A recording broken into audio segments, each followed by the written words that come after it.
नमस्कार, आप देख रहे हैं न्यूज 18 इंडिया। मैं हूं आपके साथ प्रीति रघुनंदन। रूस और यूक्रेन के बीच जिस जंग की अटकलें लगाई जा रही थी, क्या वो शुरू हो चुकी है? पूर्वी यूक्रेन की जो हकीकत और तस्वीरें दुनिया के सामने आई हैं, उन्हें देखकर तो लगता है कि जंग तो शुरू हो चुकी है। बस इस जंग के ऐलान की औपचारिकता बाकी बची है। रूस और यूक्रेन में बढ़ते तनाव के बीच आज रूस ने परमाणु युद्ध अभ्यास किया। रूसी रक्षा मंत्रालय इस युद्ध अभ्यास का ऐलान पहले ही कर चुका था। विशेषज्ञों का मानना है कि रूस के इस परमाणु युद्ध अभ्यास का असल मकसद दुनिया को अपनी एटमी ताकत से डराना है।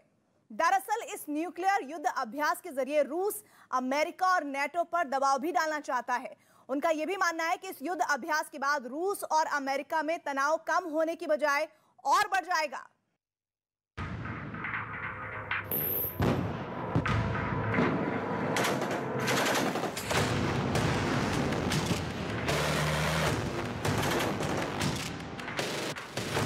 रूस और यूक्रेन में बढ़ रहा तनाव।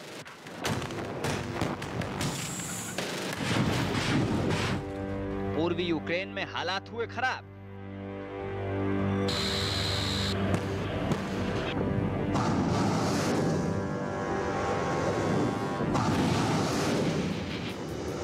रूस की फॉल्स फ्लैग रणनीति।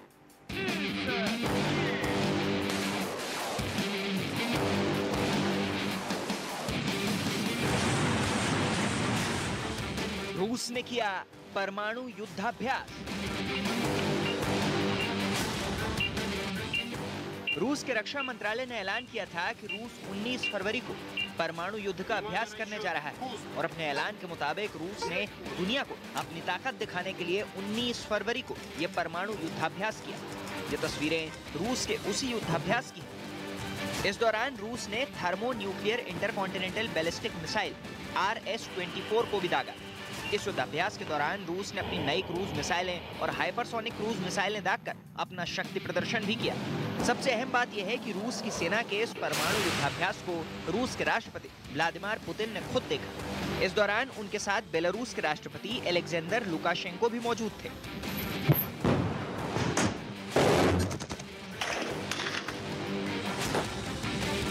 दुनिया जिस महाविनाश के महायुद्ध की आशंका से डर रही थी, अब उस महायुद्ध की तस्वीर धीरे धीरे साफ होती जा रही है। यूक्रेन के पूर्वी हिस्से में रूस समर्थित अलगाववादियों और यूक्रेन की सेना के बीच गोलीबारी जारी है। ये लगातार दूसरा दिन है जब दोनों पक्ष एक दूसरे के ठिकानों को निशाना बनाकर गोलीबारी कर रहे हैं। दुनिया का मानना है कि रूस और यूक्रेन के बीच जंग की शुरुआत हो चुकी है। रूस और यूक्रेन की जंग की अटकलों के बीच दोनेत्स्क में काबिज अलगाववादी DPR यानी दोनेत्स्क पीपल्स रिपब्लिक के नेता डेनिस पुशिलिन ने अपने लड़ाकों को युद्ध के लिए तैयार रहने का आदेश दिया है। पुशिलिन ने यूक्रेन पर आरोप लगाते हुए कहा कि यूक्रेन की सेना उनके इलाके में बड़े पैमाने पर गोलीबारी कर रही है। Президент Украины Владимир Зеленский в ближайшее время отдаст приказ военным перейти в наступление. Временный выезд сохранит жизнь и здоровье вам и вашим близким.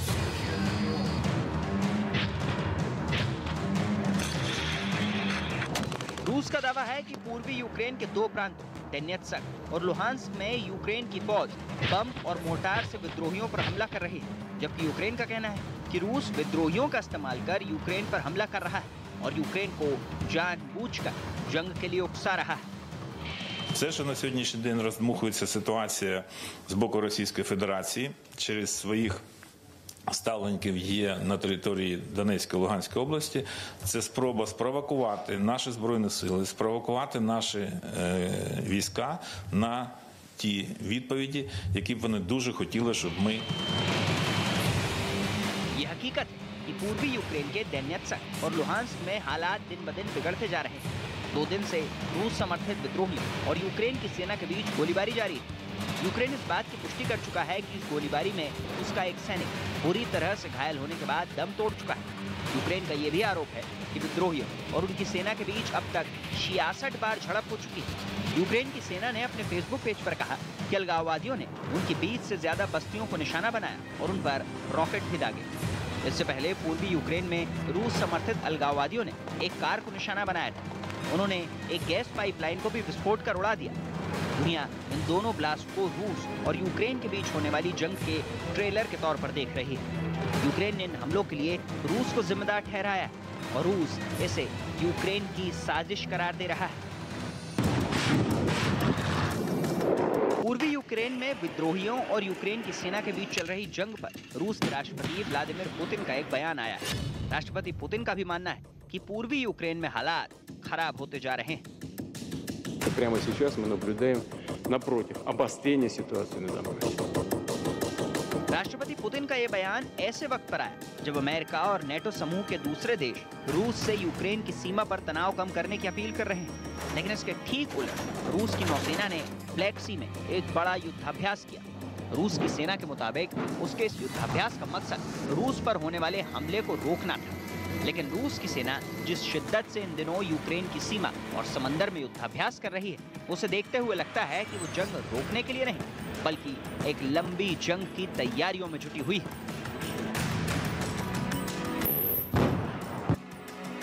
मैक्सार टेक्नोलॉजीज की नई सैटेलाइट तस्वीरों से खुलासा हुआ कि रूस ने यूक्रेन की सीमा से सटे अपने एक हवाई ठिकाने पर बड़े पैमाने पर लाखों विमानों को तैनात कर दिया है। इतना ही नहीं, सैटेलाइट तस्वीरों से साफ हो रहा है कि रूस ने अपने सैन्य ठिकाने पर बड़ी तादाद में अपने सैनिकों और बख्तरबंद उपकरणों को तैनात किया है। इसके अलावा बेलारूस, क्राइमिया और पश्चिमी रूस की सीमा पर अभी भी रूस की सैन्य गतिविधियां जारी हैं।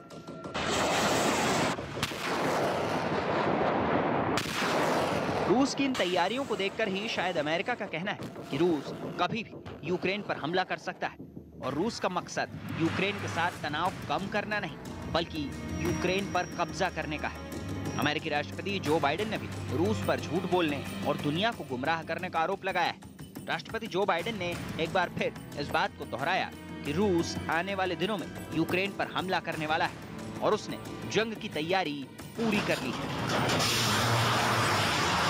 We have reason to believe the Russian forces are planning to and intend to attack Ukraine in the coming week, in the coming days. We believe that they will target Ukraine's capital, Kyiv, a city of 2.8 million innocent people. We're calling out Russia's plans loudly and repeatedly, not because we want a conflict, but because we're doing everything in our power to remove any reason that Russia may give to justify invading Ukraine and prevent them from moving. राष्ट्रपति Biden ने एक बार फिर रूस को चेतावनी देते हुए कहा कि अभी भी वक्त और पुतिन बातचीत की टेबल पर आकर इस विवाद का हल निकालें। राष्ट्रपति बाइडेन ने यह भी कहा कि अगर रूस यूक्रेन पर हमला करता है तो उसे कड़े आर्थिक प्रतिबंध झेलने होंगे। बाइडेन ने अपने संबोधन के दौरान एक बार फिर दोहराया कि अमेरिकी सैनिक यूक्रेन में जंग लड़ने के लिए नहीं जाएंगे, लेकिन वो हर सूरत हाल में यूक्रेन की मदद करता रहेगा। Make no mistake, if Russia pursues its plans, it will be responsible for a catastrophic and needless war of choice. The United States and our allies are prepared to defend every inch of NATO territory from any threat to our collective security as well. We also will not send troops in to fight in Ukraine, but we will continue to support the Ukrainian people. America रूस पर Ukraine के खिलाफ false flag रणनीति अपनाने का आरोप लगा रहा है। अमेरिका का कहना है कि यूक्रेन के पूर्वी हिस्से में हो रहे हमले रूस की फॉल्स फ्लैग रणनीति के तहत किए जा रहे हैं।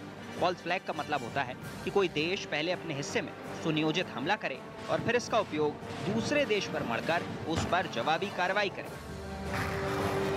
Russia has embarked on, and that everything that we're seeing, including what you've described in the last 24-48 hours, is part of a scenario that is already in play of creating false provocations, of then having to respond to those provocations and then ultimately committing new aggression against Ukraine.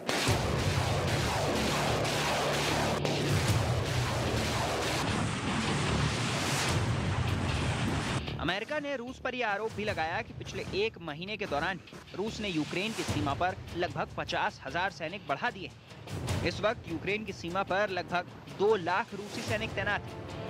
America का कहना है कि रूस ने पिछले हफ्ते Ukraine की सीमा पर अपने सैनिकों की संख्या में कमी लाने का झूठा दावा किया।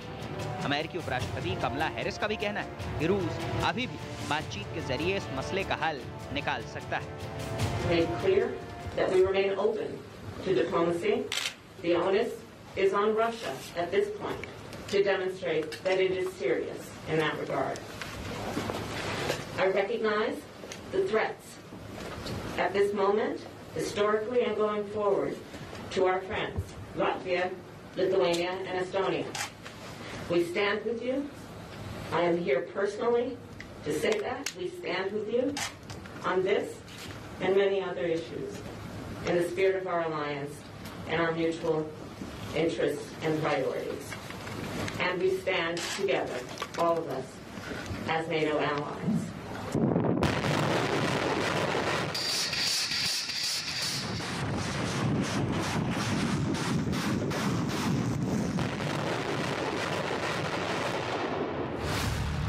कड़ाके की ठंड और रात के अंधेरे में अपना घर बार छोड़कर बसों में सवार लोगों की ये तस्वीरें इस हकीकत को खुद बयां कर रही हैं कि दोनेत्स्क में हालात कितने बिगड़ चुके हैं। चूंकि दोनेत्स्क और लुहांस्क में पिछले 2 दिन से रूस समर्थित विद्रोहियों और यूक्रेन की सेना के बीच गोलीबारी हो रही है, लिहाजा उस इलाके में रहने वाले लोग इलाका छोड़ रहे हैं। बसों में सवार ये तमाम लोग रूस समर्थक हैं, इसलिए उनकी मंजिल भी रूस है। На лучшую жизнь надеемся. Мы хотим вернуться домой. Где не хорошо, дома лучше. А куда вы едете? В Россию едем. Отправляет сегодня утром первый у нас рейс, 187 человек, 4 вагона. Наш пункт отправления Успенка. Дети, пожилые люди и женщины. रूस और यूक्रेन के बीच बढ़ते तनाव की वजह से दोनों देशों की सरहद का इलाका अब मैदान जंग नजर आने लगा है। रूस यूक्रेन की सीमा के दोनों तरफ सैनिकों का जमावड़ा बढ़ता जा रहा है, तो दोनों ही देशों की सेनाएं जंग की तैयारियां कर रही हैं। रूस और यूक्रेन के बीच युद्ध की आशंकाओं को देखते हुए नेटो ने भी बड़ी तादाद में रूस के आसपास यानी पूर्वी यूरोप में अपनी सैन्य टुकड़ियों की तैनाती शुरू कर दी है। फिलहाल दुनिया इस बात से डरी हुई कि कहीं यूक्रेन की जंग की वजह से तीसरा विश्व युद्ध